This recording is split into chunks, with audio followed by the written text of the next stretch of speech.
دربي بتعلو ونحن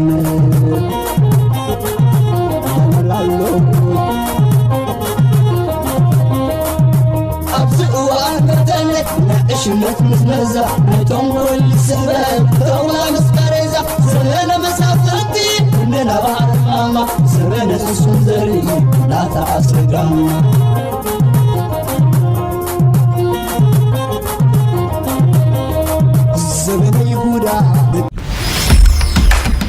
سلام زخبركم تقاطعتلتي وانا انفو ميديا كمي توعلو نلومي سنبت على 28 مسكرم كم تلمود زتفلاليو وانا ويان حاصرتي زعباتاتن زيناتاتن حزلكم متيلخو مكتالكم يعدم قدمي ناب مدباتي محلافي كبرات تقاطعتلتي حانتي حبريتالاتني دمصاوي كفلومي كالو كم نفلطو ابز حالف اوان اب غني برغيدنا حمدو دو بمبال حاد خابتوم اللونا نبلوم تاريخاو زخونه ترا بمصوات ابزي ناي برغيدنا حمدو قالسي كابتوم اللونا نبلوم درفتناي حجون مبار كم كل غزي مامو قيت بالحداش درفي حيزلنا متي سلو زلو ابز قربا غزي مستفنوت كم كل غزي نغبرو اب غنم كوينا وي اب غنو خينا كنتابعون اجوخ خنبلون بزاغاطامي حبرتاي كم حلال فدلي بقدامنت زقرب لكم من بعد كبرات تقاطعتلتي ابز سومن زي خم نفلطو ابتي مبل 8 ناي ود حبرات هاغرات جنرال اسمبلي زنبره لعلن تحتن غدايات بزح كنعزب قنينا نيرنا لعل زغونه كن ناي هيغدف ابز سومن زي كغبرو زقناي دراماتات اب زحلفه 2-3 مدبات ناون اغريبنا نيرنا تمالون مس حوسلطنه بمتاون قله مغرصاتينا نيرنا كمتي زتباله دما سرعه غدف اب مجمرتا مستي فلويلو اخناي دونالد ترامب مستراخبه بمقداس امباسينا ايثيوبيان كومون برهانه قبر خرص زبال قونسلناي اب امريكا زلون بوما بيلو بزعبا منتاي تزراري بوم ابت غدايناي مس فلويلو اخناي دونالد ترامب اب ويب سايتات موطيوم منيرم ا ويب سايتات مسوبصو اتي صحف كمتي ابز حلف اوان ون زغلص كلكم بزعبا غداي قرن افريكا غداي بحرن غداي نايلن تزخبده زنبر ارست تزراربلو نسينيرو كالون بزعبا مملاس زمدنا ايرتران امريكان زبل تزاراريو مالو بزعبا مملاس زمدنا امريكان ايرتران بزح زشقل غداي ون يبلنا بفلاي نحنا خم دلي تفتحي مغنياتو امريكاويان اوف كورس ناشونال انترست ناتوم يمسرحو كوينو جن سرعه غدف مسوم زمدنو خملس انتدليو بزح حطوتات كموصو خم زخيل سلازفلت እዚ ዝገብሮ ዘሎ ድራማታት ኩሉ ግዜን መውሳድን ካለ ኣብ ተኸባቢውን ከመጌርካ ነቶም መሳኻደ ጾሚዶም ዘሎ አካላት እንዳታለልካ ትኸይድን ዝገብሮ ታክቲክ ወይ ካናይ ታክቲክ ስርቀተ ዘይኮይኑ ካሉ አለ ሓንቲ ክገብሮ ዝኽእል ነገር የለን ዝምድና ምስ አሜሪካ ከመሓይሽ ኣይክእልን እዩ ስርዓት ግደት ምክንያቱ ክመጾ ዝኽእል ሕቶታት አጽቢቁ ይፈልጥ እዩ ሕራይሉ ምስ አሜሪካ እንተ ተፈራሪሙ እንተ ጀሚሩ ሕቶታት ክመጾ ምዃኑ ስለዝፈልጥ ኣይገብሮኒ እታ ክገብራ ተባሂሉ ዘሎ ሕጅምባር ተሰማሚዕላ ዘሎ ጉዳይ ቀይሕ ባሕሪ ምስ ኢትዮጵያ ከዘራረቡ ድልዋት ከም ዝኾኑ ኣብዚ ሓለፈ ሰሙን ኣውጽኦም ነይሮም ግልብጥ ኢሎም ካትማሊ ሙሉእ መዓልቲ ህዝቢ ስለዝተኻታተሎም ገለ ካብቶም ናይ ጽምዶ ዝብሉ አካላት እውን ስክፍታታቶም ክገልጹ ስለዝወዓሉ እዚኣውን በሃንደበት ዲያ ብዘይምፍላጥ ዲያ መሊቋ ዝወጸቶም ሓበሬታ ስለዝኾነት ትማሊ ቢንያም በርሀ ዝተባሃለ ናይ ኤምባሲ ናይ ኤርትራ ኣብ አዲስ አበባ ዘሎ كم تريوا زلهم فيك نيوز نبل ملو معلتي كسا حموش جزء كده بوست خبر وعيلو يلا تزحف كاي أبز حلف بنا إمباسناي إرترا بديسابة تزحفتي سامل سايلمو لعلن تحتن كبلو وعيلو قالوا إنكم تاع عينت بزح ناي مثلال زينا خسر وعيلم of course نتي أب إرترا زل هزبن نتوم دقفتن بخوم يمزتالو لهم ولا حنتي نجبرو نجاريلن نسمون قال سمعوا سبات يكونون تبي اعتراض الحزب جن كسمعوا سلو زلوت حقي بساتلايت باستفرالي مقدون اتي مال اختتام حلالي فيه سلازي هيقرف حجي افصم وطريم زلو مس ኢትዮጵያ خزارارو بمخانم ተራዳዲኦም እዮም እሱ ርእሱ ዝኻለ ካልእ ቴማዩ ካልኡን ኣብ ጉዳይ ናይ ኢትዮጵያ ብፍላይ ከዓ በዚ ከባቢ ሰሜን ወሎ بخباب تجري أبزلو زي ترجع أخونات هقدف إيد كم زلو ومابو بفلايك أمستم فانوس بهالو عطقات أم سلطانن أبتخباب زكاية زلو ون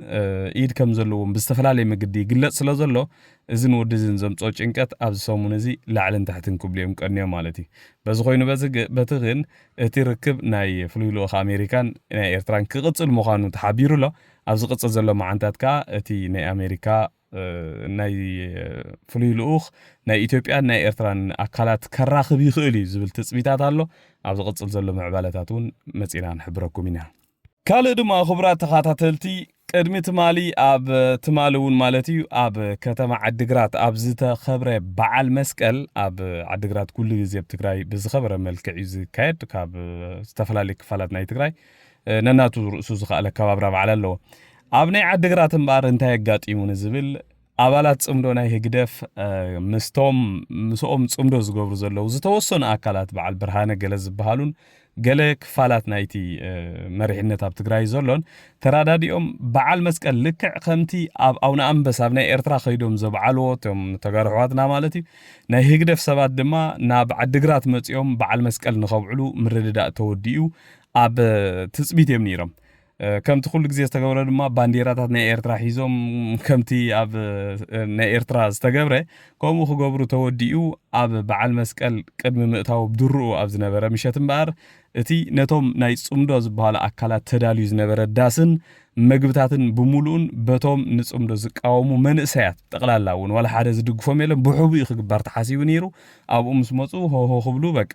ሆሆ ኢሎም ስእሊ ተሳኢሎም ጽምዶ ኢሎም ከዳናግሩ እዩ ነይሩ መደብ እዚ እምበር እቲኦም መንእሰያት ብምሉኡ ነቲ ዝነበረ ዳስን መግብን ካብ ስራሕ ወፃኢ ገይሮም ኣብዚኣ ዝመፀ ዝኾነ ይኹን ናይ ኤርትራ ልኡኽ ወይ ከዓ ናይ ኤርትራ ሰብ ኣብዚኣ ኣይንቕበልን ኢና ስለዚ ውሕስነት ንወስደሉ ሰብ እውን ዋላ ሓደ የለን ዝብል መልሲ ተዋሂብዎም ኣብቲ ናይ በዓል መስቀል ከይተረኽቡ ኢሎም ንብለኩም እዚ ካብ ዓዲግራት ዝተረኽበ ፅፁይ ሓበሬታ እዩ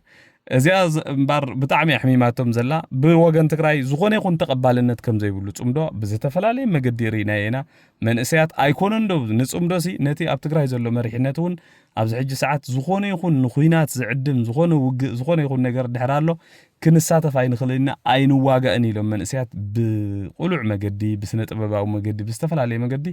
ኣብ ጎደና ወፂኦም ብኹርዓት ዝዛረብሉ ዘለዉ ዘረባይ ማለት እዩ ስለዚ ጽምዶ እዚኣ ዝዓበየት ክሳር ኣጋጢማቶም ኣላ ኣብ ትግራይ ኣብ ውሽጢ መሬት ትግራይ ኣትዮም እውን ከምቲ ኣብ ኤርትራ ከም ደስ ዝበሎም ዝገብርዎ ዘለዉ ነቲ ህዝብና ከምኡ ክገብሩ ከም ዘይክእሉ እውን ኣጸቢቖም ይፈልጡ እዮም ማለት እዩ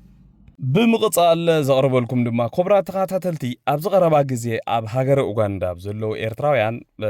ብዙሕ ኣሰካፊ ዝኾነ ነገራት ይርአ ኣሎ ብዝሒ ኣብ ኡጋንዳ ዘለዉ መንእሰያት ብፍላይ ኣብኡ ዝበፅሐ ሰብ ወይ ኣብኡ ዘሎ ሰብ ክነግረኩም ከሎ ዘደንፁ እዩ ዘሰንብድ እዩ ናይ ብሓቂ ኣብኡ ዘለዉ ብዙሖም መንእሰያት ብጣዕሚ ብዙሓት እዮም ስራሕ ድማ ዋላ ሓንቲ ስራሕ የለን መብዛሕትኦም ኣብኡ ዘለዉ መንእሰያት ካብ ሓዋላት ዝፅበዩ መንእሰያት እዮም ልዕሊ ዝኾነ ግን ኣብ ዝተፈላለየ መገዲ ኩሉ ግዜ ህዝቢ እንድሕር ደኣ ብከምዚ ብፍላይ ብስደት ከይዱ መንእሰይ ጥራሕ ኣብ ሓደ ከባቢ ተኣኪቡ እንድሕር ደኣ ስራሕ ዘይብሉ ተኮይኑ ብዙሓት ሽግራት በብእዋኑ ክፍጠሩ ከም ዝኽእሉ እዚ ርዱእ ነገር እዩ ማለት እዩ ኣብ ጉዕዞ ስደትና እውን ኣብ ዝተፈላለየ ሃገራት ዝረኣናየ ዋላ እውን ኣብተን ናይ ስደት ቦታ ከይድና ዘዕረፍናለን ምዕረባውያን ሃገራት እውን ኣብ ብመንእሰያት ኤርትራ ዝተፈላለዩ ሽግራት የጋጥሞም እዩ ምስቲ ከባቢ ዘሎ ናይ ፀጥታ ኣካል ይኹን ምስቲ ከባቢ ዘሎ ህዝቢ እውን ብዙሕ ግዜ ይጋጨው እዮም ማለት እዩ ሕጂ ኣብ ኡጋንዳ እንታይ ዘጋጥም ዘሎ እንተይልና ብህዝቢ ብዙሕ ቅሬታታት ይመጽእ ኣሎ ካብ ህዝቢ ነዊሕ ግዜ ዝገበረ እዩ ኮይኑ ግን ኣብዚ ሕጂ ሰዓት ዳርጋ ኣብ ቶም ሎካል ዝኾነ ህዝቢ በፂሑውን ዝተፈላለየ መረረታት የስምዑ ኣለዉ ኣብ ዝቐረባ መዓልታት እምበር ሓደ ካብቶም ንፕረዚደንታዊ ምርጫ ናይ ኡጋንዳ ዝወዳደር ዘሎ ሓደ ካብቶም ተቃወምቲ ውድባት መራሒ ዝኾነ ሰብ እንታይ ዝብል ዘሎ ኣነ እንድሕር ተዓዊተ ኣብ ኡጋንዳ ዘለዉ ብምልኦም ብዘይ ሕጊ ወይ ከዓ ኢሌጋል ዝኣተዉ ስደተኛታት ብምልኦም ከዋዓል ሕደር ከይበልኩ ናብ ዓዶም ክመልሶም እየ ዝብል ሓደ ዘረባ ተዛሪቡ ኣሎ እዚ ኣብ መብዛሕትኡ ሃገራት ብፍላይ ዋላ ኣብ ምዕራባዊ ሃገራት ናብ ስልጣን ንምምጻእ እዞም ከምኡ ዓይነት ተሓሳስባ ዘለዎም ሰባት ዝገብርዎ ነገር እኳ እንተኾነ ኮይኑ ግን ከምዚኦም ዝበሉ ሰባት ብፍላይ ኣብ ኣፍሪቃ ክግበር ከም ዝኽእል እውን ማለተይሲ ጥንቃቐታት ክግበር እዩ ዝግብኦ ስለዚ ኣብ ኡጋንዳ ዘለኹም ኣሕዋትና ካብ ሕጂ ትሒትኩም ወረቐት ዘይሓዝኩም ወረቐትኩም ክትሕዙ ኣለኩም ከምኡውን እትኸድዎ ኣካይዳ እውን ጥንቃቐታት ክትገብሩ እዩ ዝግባአኩም ካልእ ድማ ምስኣ ኣትስዕባ ቢለ ዘቕርበልኩም ቪድዮ ኣላ ሓንቲ ካብቶም ሎካል ህዝቢ ዝኾኑ ወይ ከዓ ኡጋንዳውያን መንእሰያት ዝመፅእ ዘሎ መረረታት ሓንቲ ብቪድዮ ሰማዕኹዋ ማለት እዩ ኤርትራውያን መንእሰያት ኣብ ኡጋንዳ ብፍላይ ኣብ ልዕሊ ህዝቢ ኡጋንዳ ዝገብርዎ ዘለዉ ተግባራት ቁኑዕ ከም ዘይኮነ ዝብል ሓደ ብጣዕሚ ዘማርር መንእሰይ ሰሚዐ ማለት እዩ ኣብ ቲክቶክ ዝዘርግሖ ዜና ቪድዮ እዩ እዚ ማለት ኩሎም ኤርትራውያን ከምኡ ይገብሩ ማለት ኣይኮነን ግን ብሰንኪ ንቁጽ ይነድድ ርሑስ ስለዝኾነ እቶም ከምኡ ዝገብሩ ስነ ስርዓት ዘይብሎም ሰባት ሕጂውን ብዝተኻእለ መጠን ከም ኮሚኒቲ ምክትታል ክትገብሩሎም ይዝግባእ ብፍላይ ኣብ ዝተፈላለየ ዘየድሊ ስራሕት ዝዋፈሩ ሰባት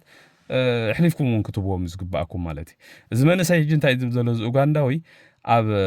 ኤርትራውያን ኣብ ዝኾነ ይኹን ናይ ባንኪ ይኹን ካልእ ይኹን ገለ ይኹን ሪጋ ሒዝካ እንዳተጸበኻ ከለኻ ብዘይ ዝኾነ ይኹን ዘረባ ምጽ ኢሎም ደው ኢልካ ብፀሓይ እንዳተጸበኻ ከለኻ ከይዶም ይሓልፉኻ ሓሊፎም በቃ ስራሕ ክሰርሑ ይደልዩ ወይ ከዓ ሓደ ሰብ ቅድንዖም ዘመዶም ዲሓዎም ዲፍቲ ቅድሚት እንድሕር ኣሎ ትኺሎም ስናብኡ ኸዱ ስለዚ እዚ ጉባእ ኣይኮነን በጃኹም ከምዚ ኣይትግበሩ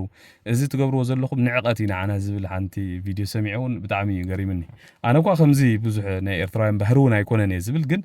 ከምኡ ዝገብሩ ብዙሓት ሰባት ከም ዘለዎ እዩ ዝርዳእኒ ማለት ስለዚ እዚታት ወደዚታት ኣብ ጓንዳ ዘለኹም ሰባት ክትጥንቀቁሉ እዩ ዝግባኣኩም Foreigners that are loitering around this country illegally,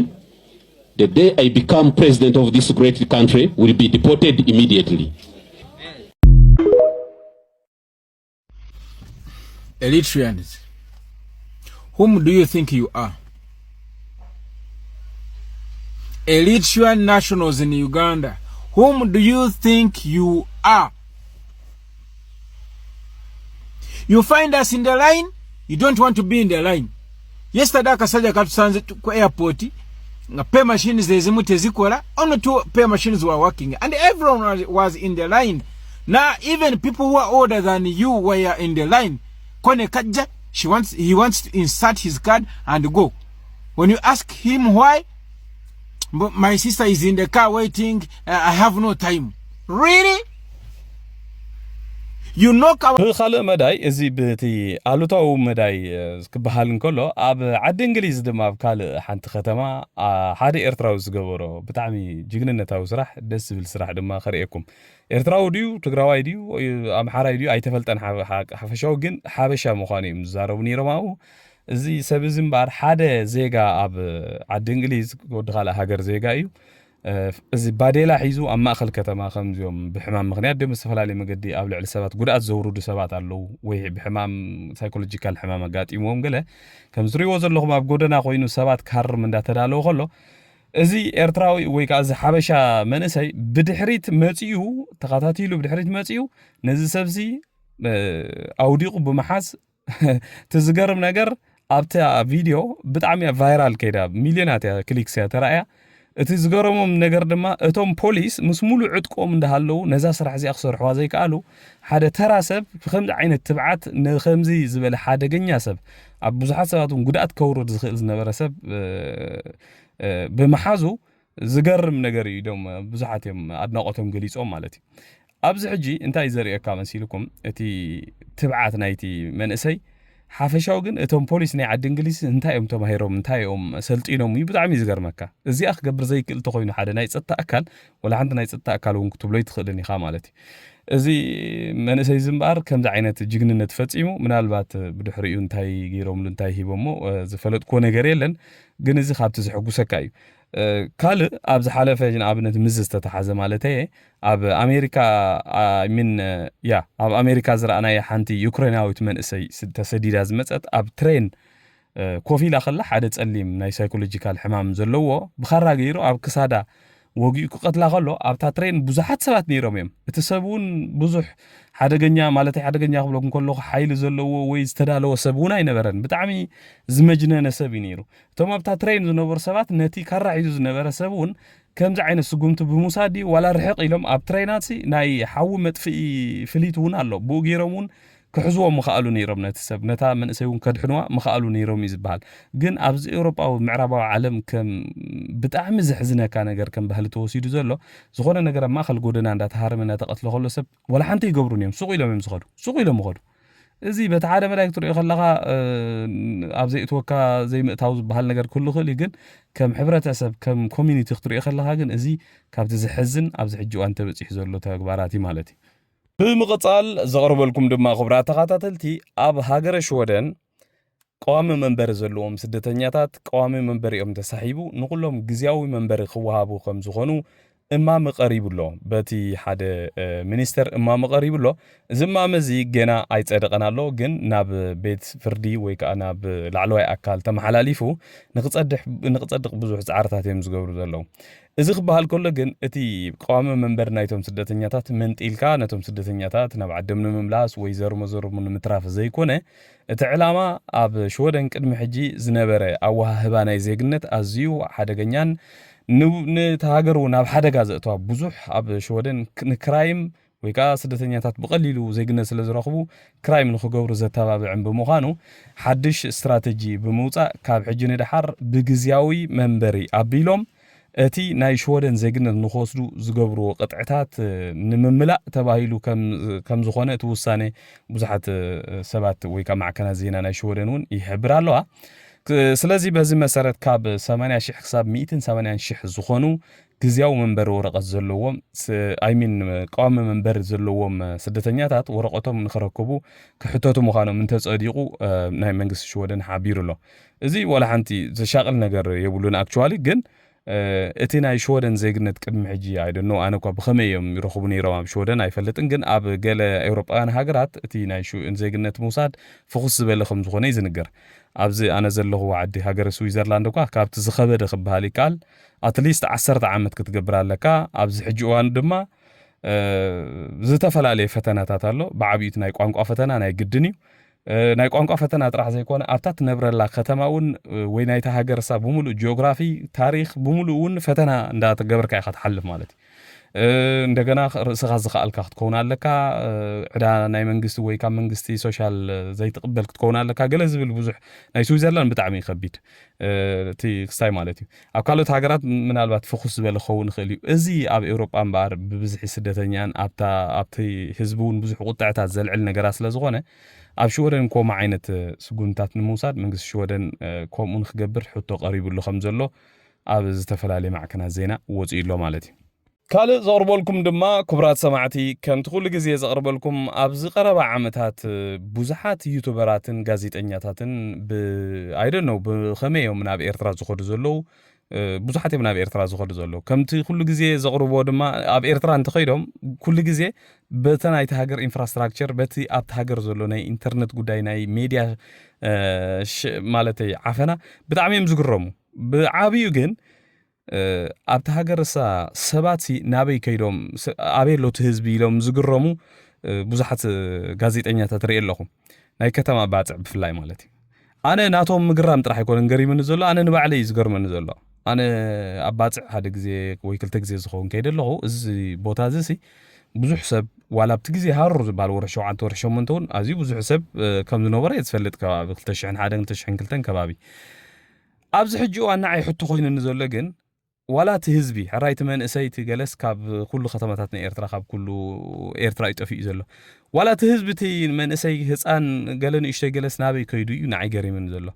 ካልእ ዝገርም ነገር እውን ናይቲ ህንፃታት ትሪእዎ እንድሕር ኣለኹም ሓደ ህንፃ እንድሕር ደኣ ዓመት ሓንቲ ገዛስ ዓመት ትኸውን ወይ ዓመትን ፈረቓን ወይ 2 ዓመት ሰብ እንድሕር ዘይተቐሚጥላ